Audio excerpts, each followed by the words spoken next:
ഇന്നത്തെ ലഞ്ച് ബോക്സിൽ എന്താ കൊടുത്തു വിട്ടതെന്ന് നോക്കിയാലോ. ഇന്ന് മെയിൻ ഫുഡായിട്ട് 2 ബർഗേഴ്സ് വെച്ച് കൊടുക്കുന്നുണ്ട്. ഇത് രണ്ടാണെങ്കിലും ചെറിയ സൈസാണ്. ഒരു കോയിൻ സൈസിൽ വരുന്ന ചെറിയ ബണ്ണാണ്. വീഡിയോയിൽ കാണുന്ന അത്ര സൈസില്ല, ചെറിയൊരു 2 സൈസിൽ വരുന്ന ബർഗർ വെച്ച് കൊടുക്കുന്നുണ്ട്. സ്കൂളിലേക്ക് കൊടുത്തു വിടുന്നത് കൊണ്ട് തന്നെ മയണൈസ് ആഡ് ചെയ്തിട്ടില്ല. ജസ്റ്റ് കുറച്ച് കെച്ചപ്പും അതിൻ്റെ പാറ്റീസും ഫ്രൈസും വെച്ചിട്ട് 2 ചെറിയ ബർഗർ കൊടുത്തു വിട്ടിട്ടുണ്ട്. പിന്നെ ഫ്രൂട്ട്സ് ആയിട്ട് ബ്ലാക്ക് ഗ്രേപ്സും കൊടുക്കുന്നുണ്ട്. ബ്ലാക്ക് ഗ്രേപ്സ് അവളുടെ ഫേവറേറ്റ് ആയതുകൊണ്ട് തന്നെ കുറച്ചധികം വെച്ച് കൊടുത്തിട്ടുണ്ട്. പിന്നെ ഇപ്പം നല്ല ചൂടായതുകൊണ്ട് ഉച്ചയാകുമ്പോൾ നല്ല ചൂടായിരിക്കും. അപ്പോൾ അവൾക്ക് ഒരു ഫ്രൂട്ടി യോഗേർട്ടും കൂടി വെച്ച് കൊടുക്കുന്നുണ്ട്. ഇത് ഈ ചൂട് സമയത്തൊക്കെ നല്ലൊരു സംഭവമാണ്.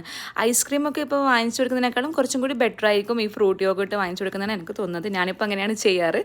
അവൾ ക്രേവിങ്സിനൊക്കെ ഇങ്ങനത്തെ ഓരോ ഫ്ലേവർ യോഗേർട്ട് വാങ്ങിക്കും. നോ ആഡഡ് ഷുഗർ നോക്കിയിട്ട് വാങ്ങിച്ചാൽ മതി. അപ്പോൾ അതൊക്കെയാണ് ഞാനിപ്പോൾ ഇന്ന് ലഞ്ച് ബോക്സിൽ വെച്ചിട്ടുള്ളത്. അപ്പം വീഡിയോ ഇഷ്ടമാവുകയാണെങ്കിൽ ചാനൽ സബ്സ്ക്രൈബ് ചെയ്യാനും ലൈക്ക് ചെയ്യാനും മറക്കരുത്. അപ്പോൾ വേറെ വീഡിയോ ലഞ്ച് ബോക്സ് ഐഡിയ ആയിട്ട് വരുന്നത് വരെ ബൈ.